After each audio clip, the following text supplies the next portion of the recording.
صالح خاموشی سے مسکراتے ہوئے مجھے دیکھتا رہا. میرے خاموش ہونے پر وہ بولا, زندگی تو شروع ہوگی, ابھی تو ہمیں واپس حشر میں لوٹنا ہے, بہت سے احوال دیکھنے ہیں. خدا نے تمہیں بڑا غیر معمولی موقع دیا ہے. آؤ میدان حشر میں چلتے ہیں.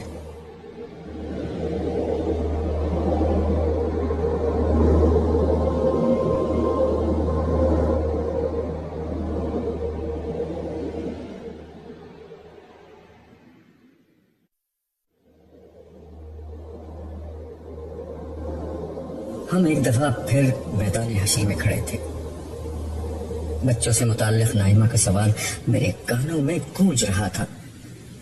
میں نے صالح سے کہا, میں اپنے ان دونوں بچوں سے ملنا چاہتا ہوں جو یہاں موجود ہیں. اس کا مطلب ہے کہ تم ذہنی طور پر ان دونوں سے ان کے برے حال میں ملنے کے لیے تیار ہو چکے ہو؟ ہاں, شاید میں پہلے خود میں یہ حوصلہ نہیں پا رہا تھا. میرے لیے تو اپنے استاد کا صدمہ بہت تھا, پھر اپنی بہو ہما کو برے حال میں دیکھ کر میرے اوسان خطا ہو گئے. مگر اب مجھے اندازہ ہو چکا ہے کہ ناگزیر کا سامنا کرنے کا وقت آ گیا ہے. ہاں, ابھی حشر کا دن ہے. یہ صرف جنت میں جانے کے بعد ہی ہوگا کہ انسان کے لیے ہر صدمہ اور ہر خوف و حزن ختم ہو جائے گا. صالح نے مجھ پر طاری ہونے والے غم کی توجیح کی.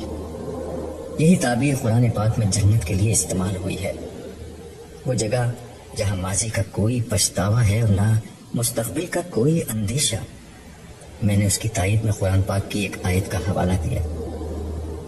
جواب میں صالح نے ایک اور بہت عام بات کو واضح کرتے ہوئے کہا, ہاں جنت ایسی ہی جگہ ہے. حساب کتاب جب شروع ہوگا تو جنت و جہنم کو قریب لے آیا جائے گا. ہر شخص کی جنت یا جہنم کا جب فیصلہ ہوگا تو اسی وقت اس کو یہ بھی بتا دیا جائے گا کہ اسے کیا نہیں ملا, یعنی اسے کس عذاب سے بچا لیا گیا یا کس نعمت سے محروم کر دیا گیا ہے. کیا مطلب؟ میری آنکھوں میں تفصیل جاننے کی خواہش تھی.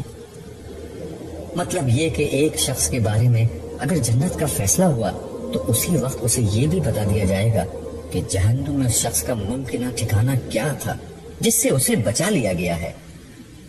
اسی طرح فیصلہ اگر جہنم کا ہوا تو اس مجرم کو یہ بھی بتا دیا جائے گا کہ جنت میں اس کا ممکنہ طور پر کیا مقام محفوظ تھا. یہ تو خود اپنی ذات میں ایک بہت بڑا عذاب ہوگا. ہاں, اہل جنت کے لیے سب سے بڑی اور پہلی خوشی اس جہنم سے بچنا ہوگی, اور اہل جہنم کے لیے سب سے پہلا عذاب یہ پچھتاوا کہ کس اعلیٰ نعمت اور عظیم درجے سے وہ ابدی طور پر محروم ہو چکے ہیں. تمہیں کچھ دیر قبل بیان کرتا میری یہ بات یاد ہوگی کہ جس انسان نے روز ازل اپنے لیے جنت میں ترقی کا جتنا بڑا مکان چاہا, اس نے جہنم کے بھی اتنے ہی زیادہ پس مقام کا خطرہ مول لے لیا تھا. سو آج اس کا نتیجہ یہ نکلے گا کہ جنت میں اعلیٰ مقام ملنے کی مسرت کے ہمراہ جہنم میں سخت ترین عذاب سے بچنے کی نوید بھی ملے گی, اور جہنم میں پست ترین مقام کی مصیبت کے ساتھ جنت کے اعلیٰ ترین درجات سے محرومی کی حسرت بھی اسی تناسب سے زیادہ ہوگی. میرے خدایا, میرے منہ سے بے اختیار نکلا. ہم یہ گفتگو کر رہے تھے اور آہستہ آہستہ چلتے جا رہے تھے.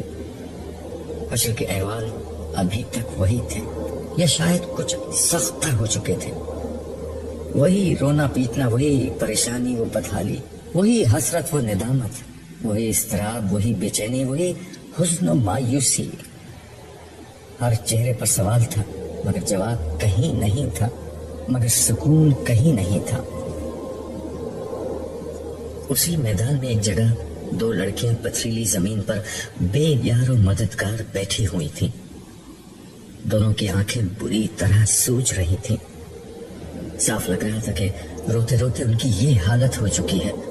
نڈھال جسم, پریشان چہرہ اور مردہ آنکھیں. ان کے دکھ کی کہانی ان کے چہرے پر دور سے پڑھی جا سکتی تھی.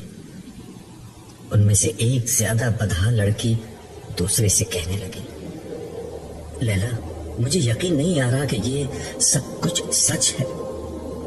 انسان موت کے بعد دوبارہ اس طرح زندہ ہو سکتے ہیں؟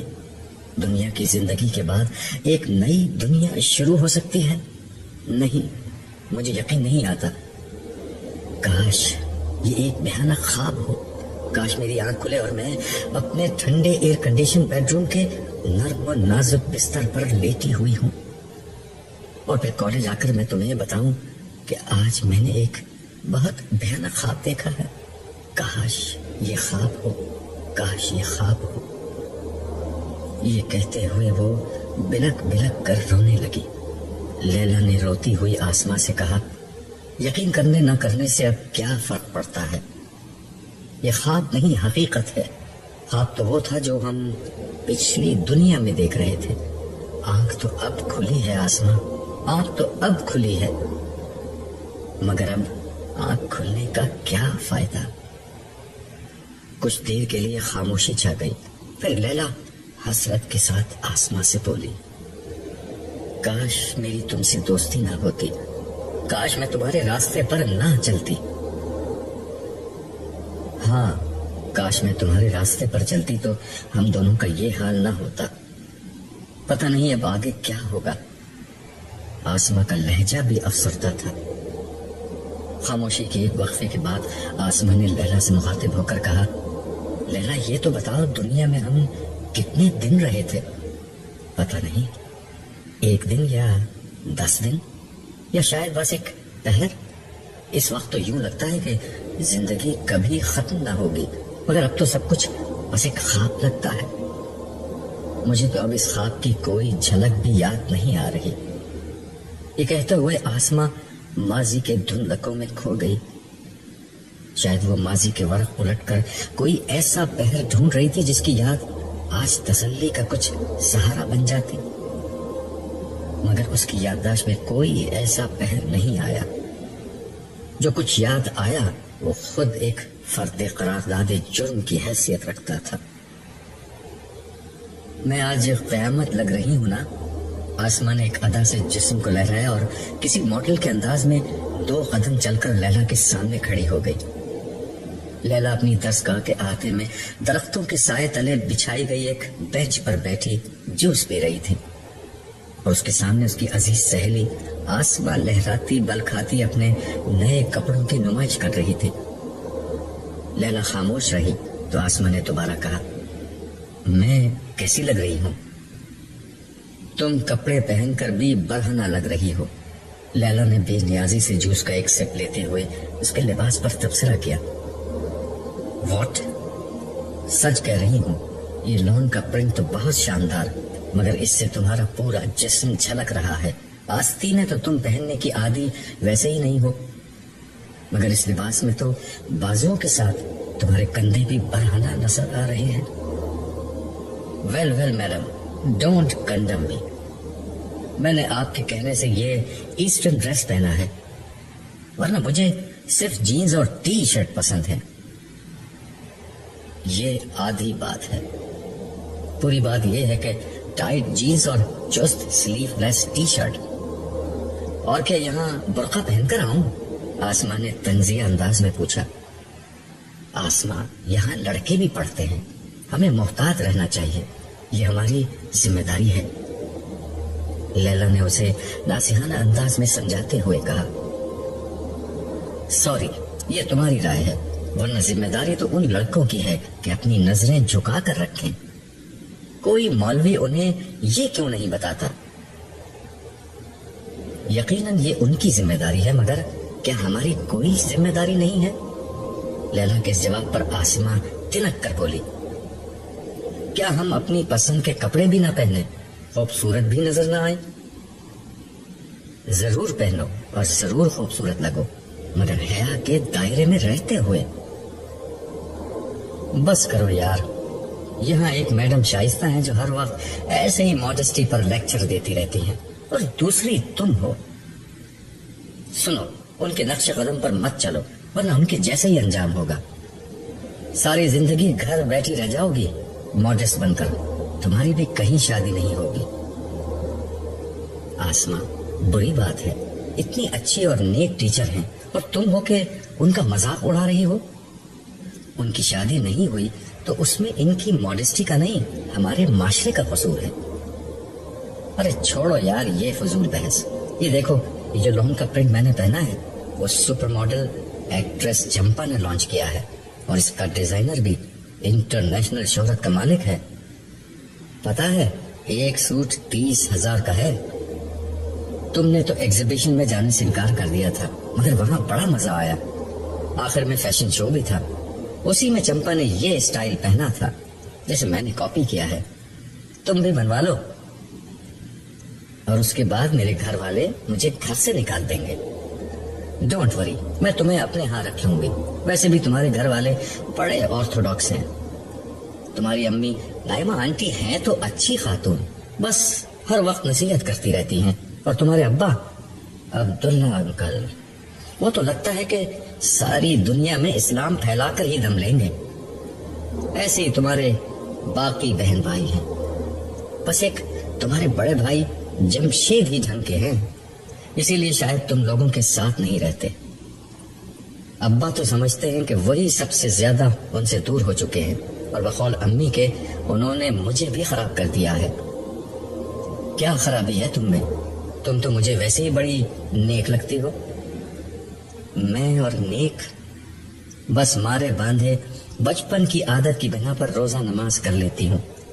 باقی میں تمہارے ساتھ رہ کر تمہارے جیسے ہی کام کرتی ہوں. مگر یہ تو دیکھو کہ میرے ساتھ مزہ کتنا آتا ہے. 50 برس کی زندگی ہے, خوب کھاؤ پیو اور انجوائے کرو. ہاں تمہارے ساتھ مزہ تو آتا ہے, مگر ابو کہتے ہیں کہ آخرت میں اگر ایک دن کے لیے بھی پکڑ ہو گئی تو وہاں کا ایک دن ہزاروں برس کا ہوتا ہے. اس میں 50 سالہ زندگی کا سارا نشہ حرد ہو جائے گا. ان کی تربیت سے میری امی, بہنیں اور بھائی انور سبھی نیکی کی زندگی گزارتے ہیں. Don't talk about them. وہ نیکی کی نہیں بوریت کی زندگی گزارتے ہیں. اس بور زندگی کے تصور سے مجھے وحشت ہوتی ہے. میں نے اسی لیے تمہارے گھر جانا اب کم کر دیا ہے. ہر وقت جنت کی باتیں, ہر وقت آخرت اور نیکی کی باتیں. عبادت کرو, نماز پڑھو, روزہ رکھو, دوپٹہ سینے پہ رکھو, سر ڈھانکو. I don't like these rubbish. آسما کی اس بات سے لیلا کے چہرے پر کچھ ناگواری کے آثار ظاہر ہوئے. وہ بولی, ایسا مت کہو آسما, میرے گھر والوں نے تم سے کبھی کچھ نہیں کہا. وہ بیچارے جو کرتے ہیں خود کرتے ہیں یا مجھے تلقین کرتے ہیں, تم سے تو کچھ نہیں کہتے. صرف ایک دفعہ میرے ابا نے تم سے یہ کہا تھا کہ بیٹا تم میری بیٹی کی سہیلی ہو. دیکھو ایسی سہیلی بننا جو جنت میں بھی اس کے ساتھ رہے.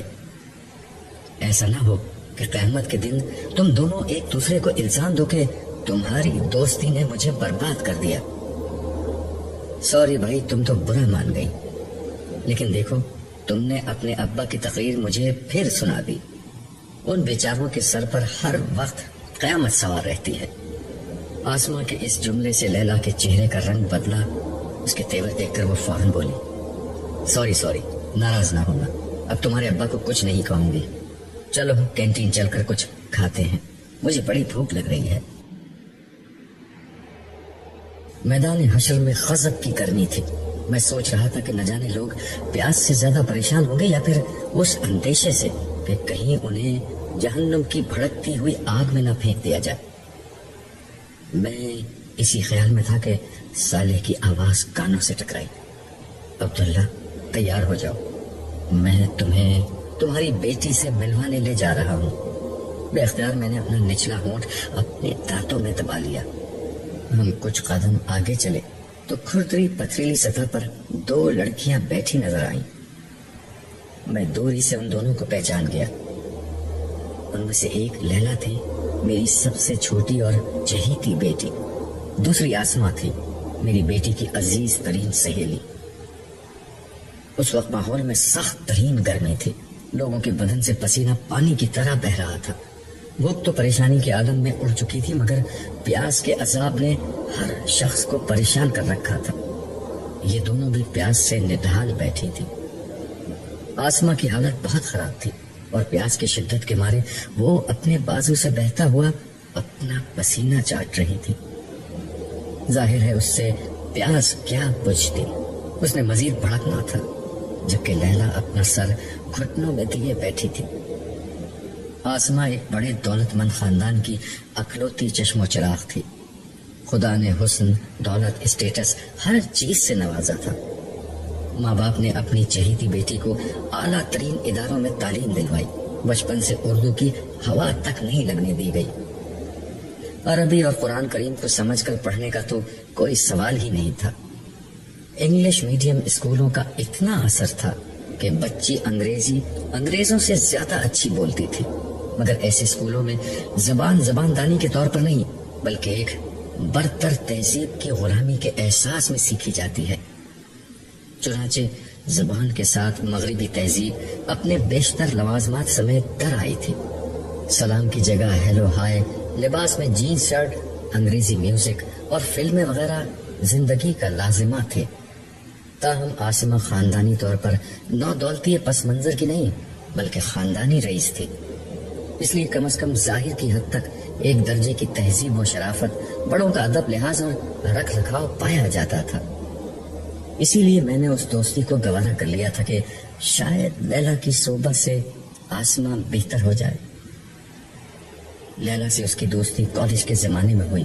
معلوم نہیں دونوں کے مزاج اور کیمسٹری میں کیا چیز مشترک تھی کہ پس منظر کے اعتبار سے کافی مختلف ہونے کے باوجود کالج کی رفاقت عمر بھر کی دوستی میں بدل گئی۔ مگر بدقسمتی سے اس دوستی میں آسما نے لیلا کا اثر کم قبول کیا اور لیلا نے اس کا اثر زیادہ قبول کر لیا۔ لیلا میری بیٹی ضرور تھی، مگر بدقسمتی سے وہ میری جیسی نہ بن سکی۔ مجھ سے زیادہ وہ اپنے سب سے بڑے بھائی جمشید کی لاڈلی تھی، وہی بھائی جو میرا پہلوٹی کا بیٹا تھا اور اسی کی طرح میدان حشر میں کہیں بھٹک رہا تھا۔ ایک طرف بڑے بھائی کا لاڈ پیار اور دوسری طرف آسما کی دوستی۔ یہ آسما اکلوتی ہونے کے ناطے خود والدین کی لاڈلی اور ناز و نعم میں پلی بڑی تھی۔ نتیجہ یہ نکلا کہ آج حشر کی اس خواری میں سے اسے اپنا حصہ وصول کرنا پڑ رہا تھا۔ میرے زمانے کی بیشتر اولادوں کو ان کے والدین کے لاڈ پیار نے برباد کر کے رکھ دیا تھا۔ اولاد ہر دور میں والدین کو محبوب رہی ہے۔ میرے زمانے میں یہ عجیب سانحہ رونما ہوا تھا کہ ماں باپ اپنے بچوں کے عشق میں اس طرح گرفتار ہوئے کہ خود ان کے کھلونے بن گئے۔ شاید یہ کم بچوں کا اثر تھا۔ پہلے ہر گھر میں 8-10 بچے ہوتے تھے، اس لیے والدین ایک حد سے زیادہ بچوں پر توجہ نہیں دیتے تھے۔ مگر میرے زمانے میں والدین کے 2-3 ہی بچے ہوتے تھے اور ان کی زندگی کا واحد مقصد یہی بن گیا تھا کہ اولاد کے لیے سارے جہاں کی خوشیاں سمیٹ کر لاتے۔ وہ ان کے ناز نخرے اٹھاتے، ان کی تربیت کے لیے ان پر سختی کرنے کو برا سمجھتے، ان کی ہر خواہش پوری کرنے کو اپنا مقصد بنا لیتے، ان کو بہترین تعلیم دلوانے کے لیے اپنا سب کچھ لٹا دیتے، یہاں تک کہ ان کے بہتر مستقبل کی خاطر ان کو دوسرے ملکوں میں تعلیم کے لیے بھیج دیتے، اور آخرکار یہ بچے بوڑھے والدین کو چھوڑ کر ترقی یافتہ ممالک میں سیٹ ہو جاتے۔ یہ نہ بھی ہو تب بھی نئی زندگی میں ماں باپ کا کردار بہت محدود تھا، لیکن ماں باپ اس سب کے باوجود بہت خوش تھے۔ والدین کے نزدیک دین کی بنیادوں سے بچوں کو واقف کرانے سے زیادہ اہم یہ تھا کہ بچوں کو منہ ٹیڑھا کر کے انگریزی بولنا سکھا دیں۔ ایمان و اخلاق کی تعلیم دینے سے زیادہ ضروری یہ تھا کہ انتہائی مہنگے تعلیمی اداروں میں اعلیٰ تعلیم دلوا دیں۔ خدا کی سچی محبت، اس کے بندوں سے محبت اور خلق خدا کی خیر خواہی کے بجائے اپنے والدین سے مفاد پرستی کی تعلیم حاصل کرتے۔ بچوں کو خاندان کے بزرگوں کے بجائے ٹی وی کی تربیت گاہ کے حوالے کیا جاتا، جہاں تہذیب و شرافت اور اخلاق و شائستگی کے بجائے خواہش پرستی اور مادیت پسندی کا ایک نیا سبق ہر روز پڑھایا جاتا۔ آخرت کی کامیابی کے بجائے دنیا اور اس کی کامیابی کو اہم ترین مقصد بنا کر پیش کیا جاتا تھا۔ خدا، دین اور آخرت بس رسمی سی باتیں تھیں۔ دینداری کی آخری حد یہ تھی کہ کسی مولوی صاحب کے ذریعے سے بچے کو قرآن مجید ناظرہ پڑھوا دیا جاتا، رہا اس کا مفہوم تو نہ وہ مولوی صاحب کو معلوم تھا، نہ والدین کو، اور نہ کبھی بچوں ہی کو معلوم ہو پاتا۔ یہ لوگ کبھی سمجھ کر پڑھ لیتے تو انہیں معلوم ہو جاتا کہ قرآن دنیا کی فلاح کے ذکر سے اتنا ہی خالی ہے جتنا ان کی زندگیاں آخرت کے تذکرے سے۔ اس کا سبب پچھلی دنیا میں کسی کی سمجھ میں آیا ہو یا نہیں، آج بالکل واضح تھا۔ جو دنیا میں گزاری وہ تو زندگی تھی ہی نہیں، وہ تو محض امتحان کا پرچہ تھا، یا راہ چلتے مسافر کا کسی سرائے میں گزارا ہوا ایک پہر۔ زندگی تو یہ تھی جو کبھی ختم نہ ہونے والی ایک انتہائی تلخ حقیقت بن کر آج سامنے آ کھڑی ہوئی تھی۔ ہم ذرا قریب پہنچے تو آسماں کی نظر مجھ پر پڑی۔ اس نے لیلا کو ٹھوکا دیا۔ لیلا نے گھٹنوں سے سر اٹھایا، اس کی نظر میری نظر سے چار ہوئی۔ ان آنکھوں میں ایسی بے بسی، وحشت اور دکھ تھا کہ میرا دل کٹ کر رہ گیا۔ وہ اٹھی، بھاگ کر مجھ سے لپٹ گئی اور پوری قوت سے رونے لگی۔ اس کی زبان سے ابو ابو کے سوا کچھ اور نہیں نکل رہا تھا۔ میں بڑی مشکل سے خود پر ضبط کر رہا تھا۔ مجھے محسوس ہوا کہ یہ اگر روتی رہی تو کہیں میرے ضبط کا بند بھی میرا ساتھ نہ چھوڑ دے۔ میں نے اس کے سر پر ہاتھ پھیر کر کہا، بیٹا چپ ہو جا، میں نے تجھے بہت سمجھایا تھا نا، اس دن کے لیے جینا سیکھو، دنیا سوائے ایک فریب کے اور کچھ نہیں۔ ہاں آپ ٹھیک کہتے تھے، مگر میری آنکھوں پر پٹی بندھی ہوئی تھی۔ یہ کہتے ہوئے اس کی سسکیوں کی آواز اور بلند ہو گئی۔ وہ میرے سینے سے لگی ہوئی تھی اور میری نظروں کے سامنے سے اس کی پیدائش، بچپن، لڑکپن، جوانی اور زندگی بھر کے تمام مراحل کی تصویریں گزر رہی تھی۔ کبھی بستر پر پڑی ہوئی وہ گڑیا جس کے رونے سے میں بے چین ہو جایا کرتا تھا، کبھی فراک پہنی ہوئی وہ پری جس کی ایک ایک ادا پر میں جان نثار کرتا تھا، کبھی اسکول کے یونیفارم میں بیگ لٹکائے وہ معصوم سی کلی، کبھی کالج کے یونیفارم میں پھولوں جیسی وہ بچی، اور کبھی شادی کے جوڑے میں سجی میرے دل کا وہ ٹکڑا جو اس وقت سراپا حسرت و یاس کی صورت بنے میرے سینے سے لگی تڑپ رہی تھی۔ مجھے لگا جیسے میرا دل پھٹ جائے گا۔ میں نے اسے بازوؤں سے پکڑ کر خود سے دور کر دیا اور اپنا سر پکڑ کر کھڑا ہو گیا۔ لیلا سسکتی ہوئی آواز میں بولی، مجھے اپنے گھر والوں میں سے یہاں اور کوئی نہیں ملا، نہ شوہر، نہ بچے، نہ آپ لوگوں میں سے کوئی ملا سوائے بھیا کے۔ ان کی حالت بہت خراب ہے ابو، وہ بہت بے قراری سے آپ کو ڈھونڈ رہے ہیں، انہیں بس آپ ہی سے امید ہے۔ میں نے لیلا کی طرف دیکھ کر کہا، اس احمق نے دنیا میں بھی غلط امیدیں باندھی تھی اور اب بھی غلط امید باندھ رہا ہے۔ دنیا میں اسے اپنے کاروبار، بیوی اور بچوں سے ساری امیدیں تھیں، اس کا نتیجہ وہ اب بھگت رہا ہے، اور اب وہ مجھ سے امید لگا رہا ہے، حالانکہ میں کچھ بھی نہیں کر سکتا۔ اتنے میں آسماں بھی ہمارے قریب آ کر کھڑی ہو چکی تھی۔ میری آخری بات سن کر وہ بولی، انکل مجھے تو ساری امید آپ سے تھی، لیکن اب آپ بھی نا امید کر رہے ہیں۔ تمہیں یاد ہے آسماں، جب تم لیلا کے ساتھ پہلی دفعہ میرے گھر آئی تھی تو میں نے تم سے کیا کہا تھا؟ مجھے یاد ہے ابو، آپ نے اس سے کیا کہا تھا؟ آسماں کی جگہ لیلا نے جواب دیا۔ آپ نے کہا تھا کہ بیٹا تم میری بیٹی کی سہیلی ہو، دیکھو ایسی سہیلی بننا جو جنت میں بھی اس کے ساتھ رہے، ایسا نہ ہو کہ تم دونوں خدا کو ناراض کر دو اور کسی بری جگہ تم دونوں کو ساتھ رہنا پڑے، ایسا نہ ہو کہ قیامت کے دن تم دونوں ایک دوسرے کو الزام دو کہ تمہاری دوستی نے مجھے برباد کر دیا۔ آخری جملہ کہتے ہوئے لیلا پھر رونے لگی، اس کے ساتھ آسماں بھی سسکیاں بھرنے لگی۔ میں نے گردن گھما کر صالح کو دیکھا جو اس عرصے میں خاموش کھڑا ہوا تھا۔ میرا خیال تھا کہ شاید وہ کوئی امید افزا بات کہہ سکے۔ مجھے اپنی طرف متوجہ دیکھ کر وہ کہنے لگا، عبداللہ ویسے تو ہر فرد کا معاملہ صرف اللہ تعالیٰ کے ہاتھ میں ہے۔ انسان کا عمل اگر رائی کے دانے کے برابر تھا تب بھی اس کے نامہ اعمال میں موجود ہوگا۔ ہر عمل کو آج پرکھا جائے گا، نیت، اسباب، محرکات، حالات، عمل اور اس کے نتائج، ایک ایک چیز کی جانچ ہوگی. فرشتے، در و دیوار، اعضا، ہر چیز گواہ بن جائے گی. یہاں تک کہ یہ بالکل متعین ہو جائے گا کہ ہر اچھا برا عمل کس جزا یا سزا کا مستحق ہے. نیکی کا بدلہ 10 سے 700 گنا تک، صبر اور نصرت دین کے لیے کیے گئے کاموں کا بدلہ بے حد و حساب دیا جائے گا، جبکہ بدی کا بدلہ اتنا ہی دیا جائے گا جتنی بدی کی ہوگی. البتہ شرک، قتل، زنا جیسے جرائم اگر نامہ اعمال میں آ گئے تو انسان کو تباہ کر دیں گے، جبکہ مال یتیم کھانا، وراثت کا مال ہڑپ کرنا، تہمت لگانا وغیرہ جرائم اتنے خطرناک ہیں کہ ساری نیکیوں کو کھا کر انسان کو جہنم میں پہنچا سکتے ہیں.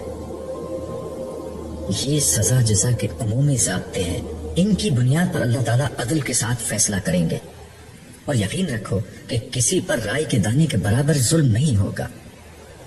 تمہاری اولاد کے حوالے سے واحد امید افزا بات جو میں تمہیں پہلے ہی بتا چکا ہوں وہ یہ ہے کہ تمہارے جیسے سابقین کے علاوہ آج کے دن حساب کتاب کے ذریعے سے سچے اہل ایمان کی نجات کا معاملہ جلد یا بدیر ہو جائے گا.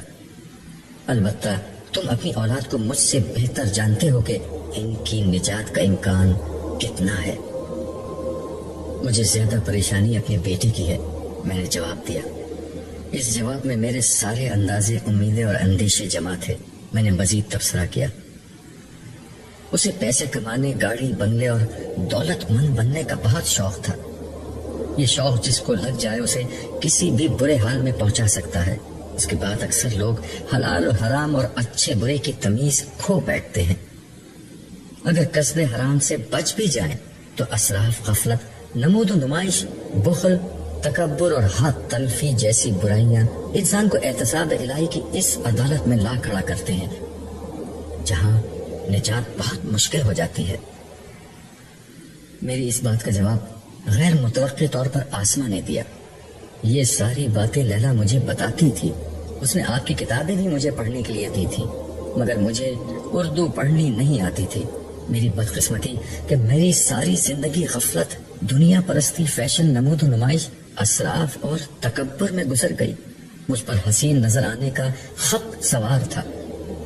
میں نے لاکھوں روپے زیور، کپڑوں اور کاسمیٹکس میں برباد کر دیے، مگر غریبوں پر میں کبھی کچھ نہ خرچ کر سکی.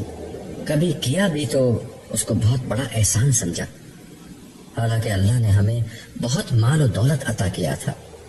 یہی نہیں، مجھے جب غصہ آتا تھا تو میں بے دریغ اسے کمزور لوگوں پر اتارتی تھی. باہر لباس پہننا میرے نزدیک غربت کی علامت تھی. چغلیاں، غیبت، عیب جوئی میرے لیے معمولی باتیں تھیں. یہ معمولی باتیں آج اتنا بڑا روگ بن جائیں گی مجھے نہیں معلوم تھا. یہ کہہ کر ایک دفعہ پھر وہ پھوٹ پھوٹ کر رونے لگی. لیلا افسردہ لہجے میں بولی، اس کے امی ابو بہت برے حال میں ہم سے ملے ہیں، ان کے ساتھ پتہ نہیں کیا ہوگا. پھر وہ مجھے دیکھ کر بولی، ابو میرے ساتھ کیا ہوگا؟ یہ کہتے ہوئے اس کی آنکھوں سے آنسو جاری تھے. بیٹا انتظار کرو، امید یہ ہے کہ اب زیادہ دیر نہ گزرے گی کہ حساب کتاب شروع ہو جائے گا. اس وقت مجھے اللہ کی رحمت سے امید ہے کہ اتنی سختی اٹھانے کے بعد وہ تمہارے وہ گناہ معاف کر دے گا جو تم نے دنیا میں معمولی سمجھ کر کیے تھے. کاش ابو میں آپ کا راستہ اختیار کر لیتی. آپ نے مجھے بہت سمجھایا تھا کہ ایمان زبان سے کلمہ پڑھ لینے کا نام نہیں، خدا کی ہستی کو اپنی زندگی بنا لینے کا نام ہے. رسمی عبادت خدا کو مطلوب نہیں، اسے قلب کی دینداری چاہیے. اسے چند بے روح سجدوں کی ضرورت نہیں، ایک سچا خدا پرست بندہ چاہیے. ایمان میری زندگی میں تو تھا مگر وہ میری شخصیت کا احاطہ نہ کر سکا. میں نے آپ کے کہنے سے نمازیں تو پڑھی مگر خدا کی یاد میری زندگی نہیں بن سکی. میں نے روزے تو رکھے مگر مجھ میں سچا تقوی پیدا نہیں ہو سکا. زیادہ سے زیادہ مجھے 50 برس وہ سب کرنا پڑتا. یہاں تو صدیاں گزر گئی ہیں اس گرمی اور سختی میں پریشان گھومتے گھومتے. لیلا کی بات سن کر آسماں نے اس کے کندھے پر ہاتھ رکھ کر سسکتے ہوئے کہا، بہن تم مجھ سے تو بہتر ہو، میں نے تو زندگی میں نماز روزہ کچھ نہیں کیا، اخلاقی گناہ، نمود و نمائش، اسراف، تکبر اور حق تلفی وغیرہ اس کے علاوہ ہیں۔ میرا کیا ہوگا؟ مجھے تو سوائے جہنم کے کوئی انجام نظر نہیں آتا۔ یہ کہہ کر وہ چیخ چیخ کر رونے لگی۔ ان دونوں کی باتوں سے میرا دل کٹ رہا تھا، مجھ میں اب مزید ان کے ساتھ رہنے کی ہمت نہیں رہی تھی۔ صالح کو میری حالت کا اندازہ ہو چکا تھا۔ اس نے ان دونوں سے مخاطب ہو کر کہا، عبداللہ کو اب یہاں سے رخصت ہونا ہوگا، آپ دونوں یہاں بیٹھ کر اللہ تعالیٰ کے فیصلے کا انتظار کیجیے، زیادہ دیر نہ گزرے گی کہ حساب کتاب شروع ہو جائے گا۔ یہ کہہ کر وہ میرا ہاتھ پکڑ کر مجھے آگے لے گیا۔ میں چاہتا تھا کہ جاتے جاتے لیلا کو تسلی دے دوں۔ میں پیچھے مڑا تو یہ دیکھ کر حیران رہ گیا کہ پیچھے کا منظر بدل گیا ہے، ہم کسی اور جگہ کھڑے تھے۔ مگر جو لوگ یہاں ہیں ان کے ساتھ تو واقعی بہت برا معاملہ ہو رہا ہے۔ اپنے الفاظ کی تصحیح کر لو، برا نہیں ہو رہا، عدل ہو رہا ہے۔ ہاں، معاملہ بلا شبہ شدید ہے، اور اسی وجہ سے ساری مخلوقات نے اختیار اور اقتدار کے اس بار امانت کو اٹھانے اور سزا جزا کے اس کڑے امتحان میں کھڑے ہونے سے انکار کر دیا تھا۔ میری سمجھ میں نہیں آتا کہ عام لوگوں کے ساتھ اتنی مشکل ہے تو جن لوگوں نے سارے انسانوں کی طرف سے اقتدار اور اختیار کا بار اٹھایا تھا ان کے ساتھ کیا ہوگا۔ اس بات سے میرا اشارہ ظالم حکمرانوں اور بد دیانت اہلکاروں کی طرف تھا۔ دیکھنا چاہتے ہو کہ ان کے ساتھ کیا ہو رہا ہے؟ میں نے اس بات میں گردن ہلائی۔ صالح ایک سمت بڑھتے ہوئے بولا، ابھی تک تو ہم صرف اس علاقے میں گھوم رہے تھے جہاں وہ لوگ تھے جن کا حساب کتاب ہونا ہے۔ جس طرح سابقین کا معاملہ ہے کہ وہ عرش کے نیچے خدا کے انعامات میں کھڑے ہیں اور ان کا حساب کتاب نہیں ہونا، صرف رسمی طور پر ان کی کامیابی کا اعلان ہونا ہے، اسی طرح کچھ بدبخت ہیں جن کی بدعمالیوں کی بنا پر ان کی جہنم کا فیصلہ پہلے ہی ہو چکا ہے۔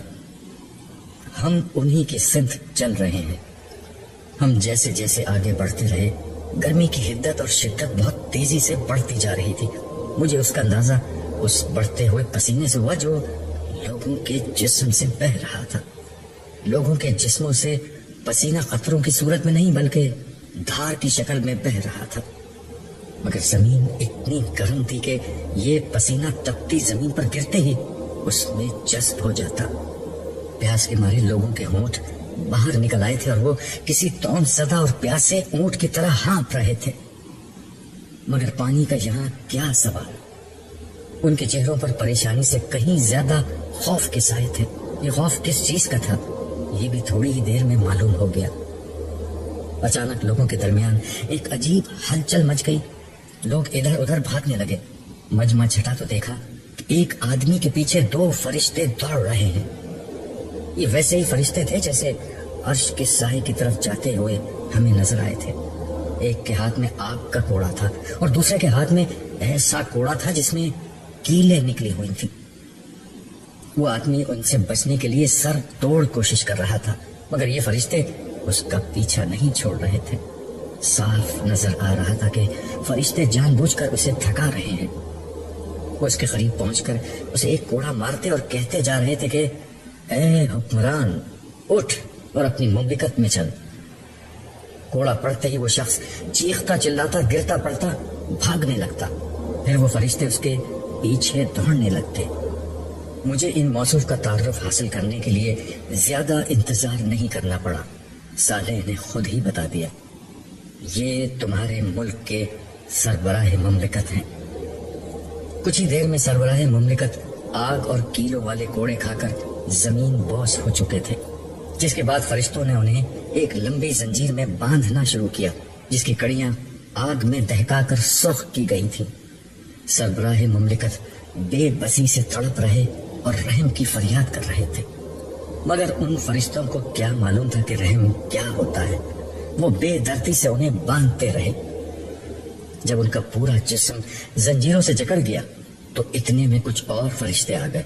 پہلے فرشتے ان سے بولے، ہم نے سربراہ مملکت کو پکڑ لیا ہے، تم جاؤ اور ان کے سارے حواریوں اور درباریوں خوشامدی اور ساتھیوں کو پکڑ لاؤ جو اس بدبخت کے ظلم اور بدعنوانی میں شریک تھے۔ چنانچہ مجمع میں بڑے پیمانے پر وہی ہلچل، بھاگ دوڑ اور مار پیٹ شروع ہو گئی۔ تھوڑی دیر میں ایک گروہ کثیر جس میں وزراء، عمرا، مشیر، بیوروکریٹس، وڈیرے، جاگیردار، سرمایہ دار اور ہر طرح کے ظالم جمع تھے، گرفتار ہو گیا۔ اس کے بعد ان فرشتوں نے سب کو سر کے بالوں سے پکڑ کر چہرے کے بل گھسیٹنا شروع کر دیا۔ وہ ہمارے قریب سے گزرے تو ان کی کھالوں کی جلنے کی بدبو ہر طرف فضا میں بکھری ہوئی محسوس ہوئی۔ اس بدبو کا احساس ہوتے ہی صالح نے میری کمر پر ہاتھ رکھا تو میری جان میں جان آئی۔ وہ ان کو ہمارے سامنے سے کھینچتے ہوئے مزید بائیں جانب لے گئے۔ میں ان کے گھسیٹے جانے کے سبب زمین پر بن جانے والی لکیروں اور ان پر پڑے خون کے دھبوں کو دیکھتا رہا جو ان کے جسموں سے رس رہا تھا۔ یہ عبرتناک منظر دیکھ کر بے اختیار میرے لبوں سے ایک آہ نکلی۔ میں نے دل میں سوچا، کہاں گیا ان کا اقتدار؟ کہاں گئے وہ عیش و عشرت کے دن؟ کہاں گئے وہ عالیشان محل، مہنگے ترین کپڑے، بیرونی دورے، شاندار گاڑیاں، عظمت، کر و فر اور شان و شوکت؟ ان لوگوں نے کتنے معمولی اور عارضی مزوں کے لیے کیسا برا انجام چن لیا۔ صالح بولا، یہ سب ظالم، کرپٹ اور عیاش لوگ تھے جن کی ہلاکت کا فیصلہ دنیا ہی میں ہو چکا تھا۔ تاہم یہ ان کی اصل سزا نہیں، اصل سزا تو جہنم میں ملے گی۔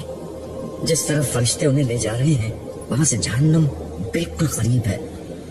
اسی مقام سے انہیں حساب کتاب کے لیے لے جایا جائے گا، جہاں ان کی دائمی ذلت اور عذاب کا فیصلہ سنایا جائے گا۔ پھر انہیں دوبارہ بائیں طرف لایا جائے گا، جہاں سے گروہ در گروہ انہیں جہنم میں ڈال دیا جائے گا۔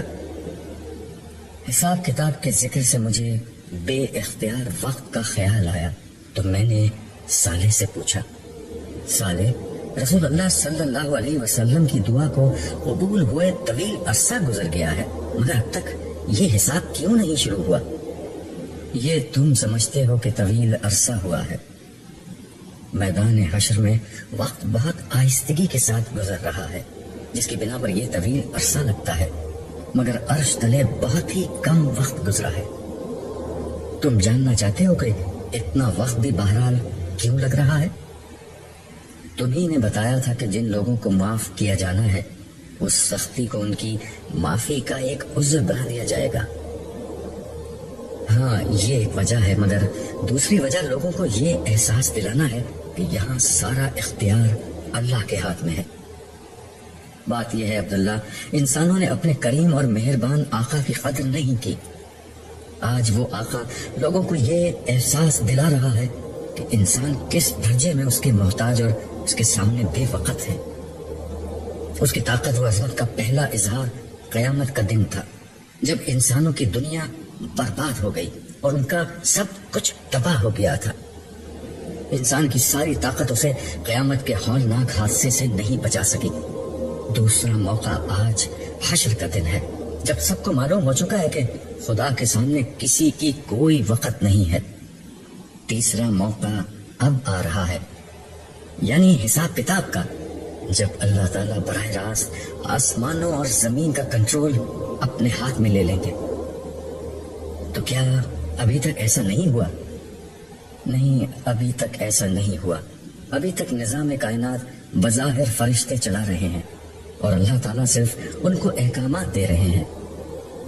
تھوڑی دیر میں وہ سارے معاملات براہ راست خود سنبھال لیں گے، تاکہ جنوں، انسانوں اور فرشتوں سمیت ہر مخلوق جان لے کہ سارا اختیار اور اقتدار صرف اللہ ہی کے ہاتھ میں ہے۔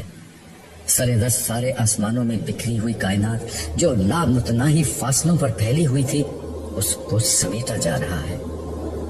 تمہیں تو معلوم ہے کہ پچھلی دنیا میں یہ کائنات لمحہ بہ لمحہ پھیل رہی تھی، اب اللہ کے حکم پر فاصلے سمٹ رہے ہیں، اور یہ بے شمار کہکشائیں، ستارے اور سیارے جو پوری کائنات میں پھیلے ہوئے ہیں، دوبارہ قریب آ رہے ہیں۔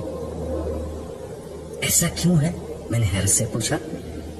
یہ اس لیے ہے کہ اللہ تعالیٰ ان سب کو اہل جنت میں بطور انعام تقسیم کر دیں گے. پھر ان جگہوں پر اللہ کے انعام یافتہ بندوں کی بادشاہی اور اقتدار قائم ہو جائے گا. کائنات کو واپس سمیٹنے کا عمل ہی وہ چیز ہے جسے قرآن کریم نے آسمانوں کو خدا کے داہنے ہاتھ پر لپیٹ لینے سے تعبیر کیا ہے. پھر صالح نے آسمان کی طرف نظر کی. اس کی پیروی میں نے بھی اوپر دیکھا. سورج بدستور دہک رہا تھا.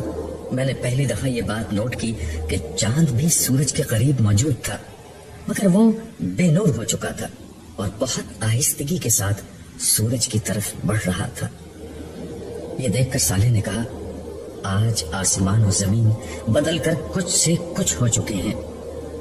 زمین پھول کر بہت بڑی ہو چکی ہے اور یوں اس کے رقبے میں کئی گنا اضافہ ہو چکا ہے. مجھے یاد ہے کہ زمین کا قطر 25,000 کلومیٹر تھا، مگر اب اس میں کئی گنا اضافہ ہو چکا ہے.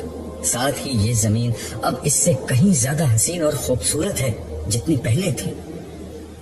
اسرافیل نے 2 دفعہ سور پھونکا تھا. پہلی دفعہ سب کچھ تباہ ہو گیا تھا، جبکہ دوسرے سور پر انسانوں کو زندہ کر دیا گیا.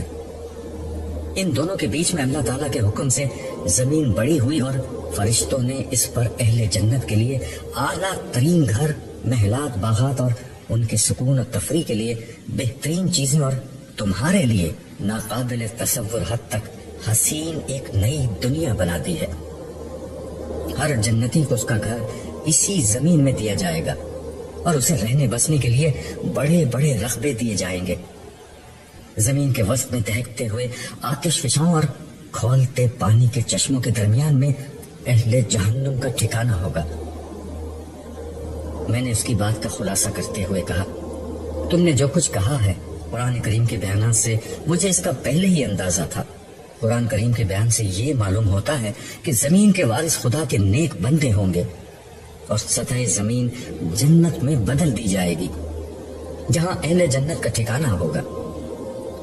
زمین کے بیچ میں اہل جہنم ہوں گے، جبکہ آسمانوں میں موجود ستارے اور کہکشائیں بطور انعام و بادشاہی اہل جنت میں تقسیم ہوں گے.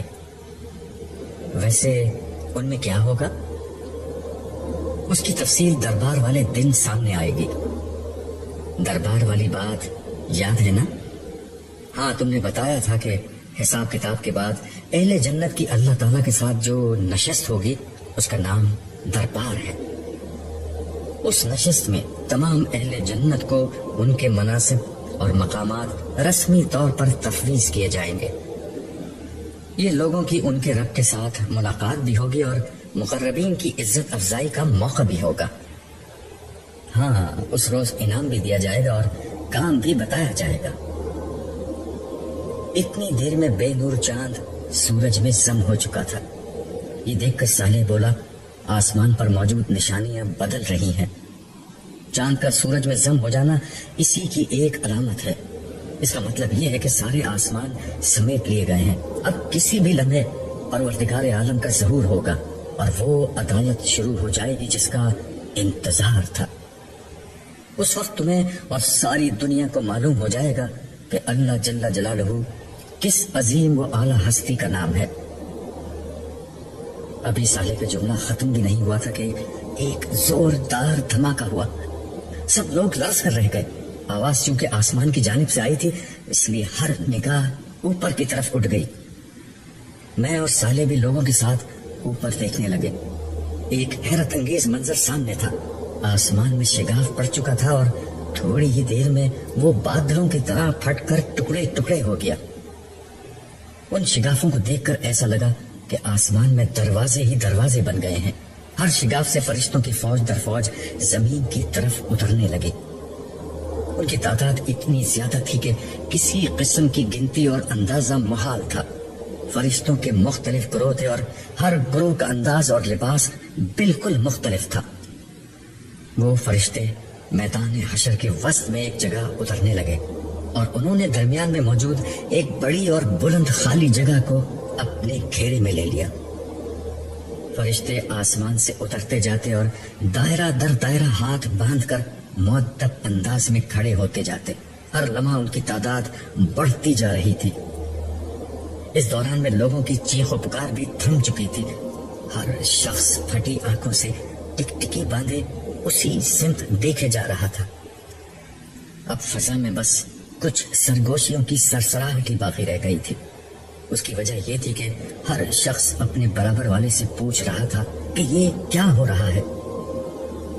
مجھے قدرے اندازہ تھا کہ یہ کیا ہو رہا ہے، لیکن پھر بھی میں نے صالح سے وضاحت چاہی۔ اس نے حسب توقع جواب دیا، حساب کتاب شروع ہو رہا ہے، بارگاہ احدیت کا دربار سجایا جا رہا ہے۔ یہ اس کا پہلا مرحلہ ہے۔ فرشتے مسلسل اتر رہے ہیں اور کافی دیر تک اترتے رہیں گے۔ اس کے بعد سب سے آخر میں حاملین عرش اتریں گے۔ تم تو ان سے مل چکے ہو۔ وہ اس وقت 4 تھے، اب 4 مزید ان میں شامل ہو جائیں گے۔ کل 8 فرشتے عرش الہی کے ساتھ نازل ہوں گے۔ عرش الہی، میں نے زیر لب ان الفاظ کو دہرایا۔ صالح نے مزید وضاحت کرتے ہوئے کہا، تم تو سمجھ سکتے ہو، اللہ تعالیٰ عرش پر بیٹھتے نہیں ہیں، وہ اس طرح کے تمام انسانی تصورات سے پاک ہیں۔ یہ عرش اصل میں مخلوق کے رجوع کرنے کی جگہ ہے، جیسے دنیا میں بیت اللہ ہوا کرتا تھا بطور قبلہ۔ اللہ کے گھر کا مطلب یہ نہیں تھا کہ اللہ تعالیٰ وہاں رہتے تھے، لیکن انسان اس کی طرف جب رخ کرتا تھا تو اس کے لیے وہ ایک مقام رجوع بن جاتا تھا۔ اسی طرح آج عرش الہی کے ذریعے سے لوگ اللہ تعالیٰ کے ساتھ مکالمہ کریں گے۔ میں نے پوچھا، گویا لوگ اللہ تعالیٰ کی بات سنیں گے؟ صالح نے کہا، ہاں، ویسے ہی جیسے حضرت موسیٰ نے طور کی وادی میں ایک درخت کے اندر سے اللہ تعالیٰ کی آواز آتے ہوئے سنی تھی۔ اور ہاں عبداللہ، ایک بہت خاص بات بھی سن لو۔ میں پوری طرح متوجہ تو تھا ہی، لیکن اب یکسوئی سے اسے دیکھنے لگا۔ حاملین عرش کے نزول کے ساتھ ہی عرش نور الہی کی تجلی سے جگمگا اٹھے گا، جس کے ساتھ پوری زمین پر اس نور کا اثر پھیل جائے گا۔ اس کا مطلب یہ ہوگا کہ زمین اپنے رب کے نور سے روشن ہو جائے گی اور معاملات اب براہ راست اللہ تعالیٰ کی اپنی نگرانی میں انجام پانا شروع ہو جائیں گے۔ یہ مطلب ہے قرآن کریم کی اس بات کا کہ زمین کو خدا اپنی مٹھی میں لے لے گا۔ اس وقت پہلا حکم یہ دیا جائے گا کہ ہر شخص اللہ تعالیٰ کے حضور سجدے میں گر جائے۔ عبداللہ، اس وقت بہت عبرتناک منظر سامنے آئے گا۔ تم دیکھو گے کہ سارے فرشتے سجدے میں ہوں گے۔ عرش کے دائیں ہاتھ کی طرف عرش الہی کے معمول سائے میں موجود سارے انبیاء، صدیقین، شہداء اور صالحین سب سجدے میں ہوں گے۔ میں نے بے اختیار پوچھا، اور یہاں حشر کے میدان میں موجود لوگ؟ اہم اور عبرتناک بات یہی ہے، یہاں موجود کوئی کافر، منافق، خدا کا نافرمان اور مجرم سجدے میں نہیں جا سکے گا۔ یہ لوگ لاکھ کوشش کریں گے کہ سجدے میں گر جائیں، مگر ان کی کمر اور گردن تختہ ہو جائے گی۔ زمین انہیں اپنی طرف سے آنے سے روک دے گی۔ اور باقی لوگ؟ میں نے پوچھا۔ صالح بولا، وہ لوگ جن کے اعمال ملے جلے اور گناہ کم ہوں گے وہ سجدے میں چلے جائیں گے، اور اسی وجہ سے ان سب کو فوراً حساب کتاب کے لیے بلایا جائے گا۔ باقی جس کا ایمان جتنا پختہ اور اعمال جتنے اچھے ہوں گے وہ اتنا ہی جھک سکے گا۔ کوئی رکوع میں ہوگا، کوئی آدھا جھکا ہوگا، کوئی بس گردن ہی جھکا سکے گا۔ جو جتنا کم جھکے گا وہ اتنا ہی خوار ہوگا۔ میں بات سمجھتے ہوئے سر ہلا کر بولا، اچھا، اس کا مطلب ہے کہ لوگوں کو اس وقت اپنے مستقبل کا کسی قدر اندازہ ہو جائے گا؟ صالح نے کہا، نہیں، تمہیں یہ باتیں میں بتا رہا ہوں، انہیں یہ اندازہ نہیں ہوگا۔ البتہ سجدہ نہ کرنے پر ذلت کا احساس اور کرنے پر ایک نوعیت کا اطمینان ہو جائے گا۔ البتہ لوگ یہ اچھی طرح جان لیں گے کہ خدا کون ہے، جس ہستی کو بھلا کر زندگی گزاری تھی وہ کون ہے۔ آج لوگوں کو معلوم ہو جائے گا کہ بادشاہوں کا بادشاہ کون ہے، شہنشاہوں کا شہنشاہ کون ہے، کون معبود برحق ہے، کون ہے جس کا اقتدار اس کائنات پر قائم ہے، کون ہے جس کے ہاتھ میں کل بھلائی اور تمام خیر ہے۔ کون ہے جس کے اشارے سے تقدیر بن اور بگڑ سکتی ہے؟ کون ہے جو ہر شخص سے ہر عمل کے بارے میں پوچھ سکتا ہے مگر اس سے اس کے فیصلے کے بارے میں کچھ نہیں پوچھا جا سکتا؟ کون ہے جو ہر حمد، ہر شکر، ہر قیام، ہر رکوع، ہر سجدے، ہر نیاز، ہر عاجزی، ہر محبت، ہر تسبیح، ہر تکبیر کا مستحق ہے؟ اللہ اکبر، اللہ اکبر، اللہ اکبر۔ یہ الفاظ کہتے ہوئے صالح کے جسم پر ایک لرزہ طاری ہو گیا اور آخری اللہ اکبر کہتے ہوئے وہ سجدے میں گر گیا۔ اسی لمحے مجھے محسوس ہوا کہ زمین پر ایک خاص نوعیت کی روشنی پھیل چکی ہے۔ ماحول ایک خاص قسم کے نور سے جگمگا اٹھا ہے۔ اس کے ساتھ ہی کانوں میں فرشتوں کی تسبیح اور تہلیل و حمد و شکر اور تمجید و تکبیر کی صدائیں آنے لگیں۔ مجھے اندازہ ہو گیا کہ عرش الہی کی تجلیات سے ماحول منور ہو چکا ہے، مگر میں اس پورے عمل میں نظر جھکا کر کھڑا رہا تھا۔ ڈر کے مارے میں نے عرش کی طرف دیکھنے کی کوشش ہی نہیں کی تھی۔ کچھ دیر نہ گزری تھی کہ میرے کانوں نے جبریل امین کی مانوس مگر انتہائی باروب آواز بلند ہوتی سنی۔ آج کے دن بادشاہی کس کی ہے؟ جواب میں سارے فرشتے پکار اٹھے، تنہا غالب رہنے والے اللہ کی۔ جبریل امین یہ سوال بار بار دہراتے اور ہر بار فرشتے با آواز بلند یہی جواب دیتے۔ اس عمل نے میدان حشر میں ایسا حشر برپا کر دیا کہ دل لرزنے لگے۔ آخرکار ایک صدا بلند ہوئی، اور رحمان کے بندے کہاں ہیں؟ پروردگار عالم کے غلام کہاں ہیں؟ اللہ جل جلالہ کو اپنا معبود، اپنا بادشاہ اور اپنا رب ماننے والے کہاں ہیں؟ وہ جہاں بھی ہیں، خداوند سارے جہاں کے رب کے حضور سجدہ ریز ہو جائے۔ یہ سننا تھا کہ میں کچھ دیکھنے کی کوشش کیے بغیر ہی صالح کے برابر میں سجدہ ریز ہو گیا۔ میدان حشر میں ایک دم خاموشی چھا گئی۔ ایسا سناٹا تھا کہ سوئی زمین پر گرے تو اس کی آواز بھی سنائی دے جائے۔ میں نے سجدے کے عالم میں جتنی عافیت اس لمحے محسوس کی، زندگی میں کبھی محسوس نہ کی تھی۔ دوسروں کا تو نہیں معلوم کہ وہ سجدے میں کیا کہہ رہے تھے، مگر میں اس لمحے زار و خطار اللہ تعالیٰ سے درگزر اور معافی کی درخواست کر رہا تھا۔ نہ جانے کتنی دیر تک ہو کا یہ عالم طاری رہا۔ اس کے بعد اچانک ایک صدا بلند ہوئی، هو اللہ لا الہ الا ہو۔ مجھے پہلے بھی اس کا تجربہ تھا کہ عاملین عرش کے اس اعلان کا مطلب مخاطبین کو یہ بتانا ہوتا ہے کہ اب صاحب عرش کلام کر رہا ہے۔ آواز آئی، میں اللہ ہوں، میرے سوا کوئی معبود نہیں۔ یہ الفاظ وہی تھے جو میں نے عرش کے قریب سجدے میں پہلی دفعہ سنے تھے، مگر یہ آواز اس آواز سے قطعاً مختلف تھی۔ اس آواز میں جو جلال، تحکم اور سختی تھی وہ اچھے اچھوں کا پتا پانی کرنے کے لیے بہت تھی۔ لمحہ بھر کے لیے ایک وقفہ آیا جو 4 سو پہلے ہوئے وہی سناٹے سے لبریز تھا۔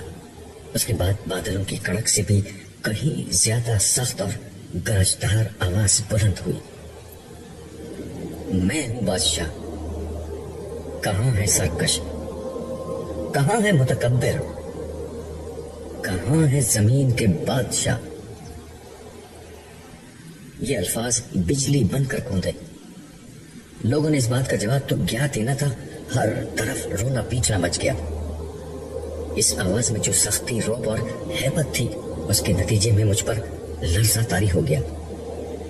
مجھے زندگی کا ہر وہ لمحہ یاد آ گیا جب میں خود کو طاقتور، بڑا اور اپنے گھر ہی میں صحیح خود کو سربراہ سمجھتا تھا۔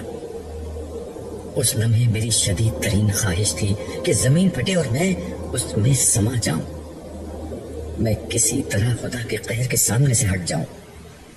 انتہائی بے بسی کے عالم میں میرے منہ سے یہ الفاظ نکلے، کاش میری ماں نے مجھے پیدا ہی نہ کیا ہوتا۔ اس کے ساتھ ہی میرے دل و دماغ نے میرا ساتھ چھوڑ دیا اور میں بے ہوش ہو کر زمین پر گر گیا۔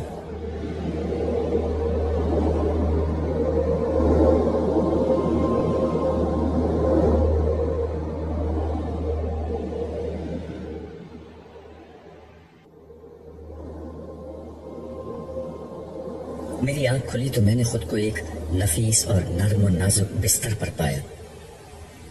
نائمہ بستر پر میرے قریب بیٹھی تھی، پریشان نگاہوں سے مجھے دیکھ رہی تھی۔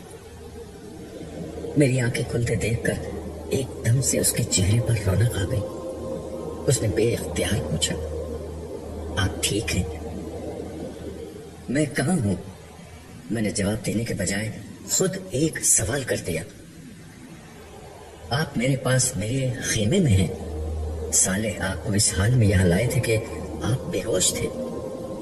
وہ خود کہاں ہے؟ وہ باہر ہے، ٹھہرے میں انہیں اندر بلاتی ہوں۔ اس کی پوری بات ہونے سے قبل ہی صالح سلام کرتا ہوا اندر داخل ہو گیا۔ اس کے چہرے پر اطمینان کی مسکراہٹ تھی۔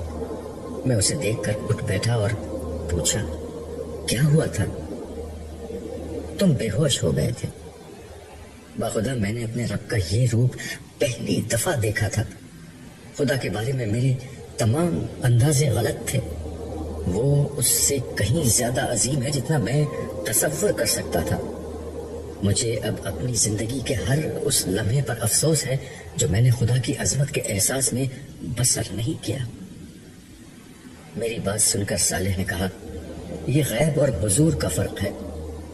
دنیا میں خدا غیب میں ہوا کرتا تھا، آج پہلا موقع تھا کہ خدا نے غیب کا پردہ اٹھا کر انسان کو مخاطب کیا تھا۔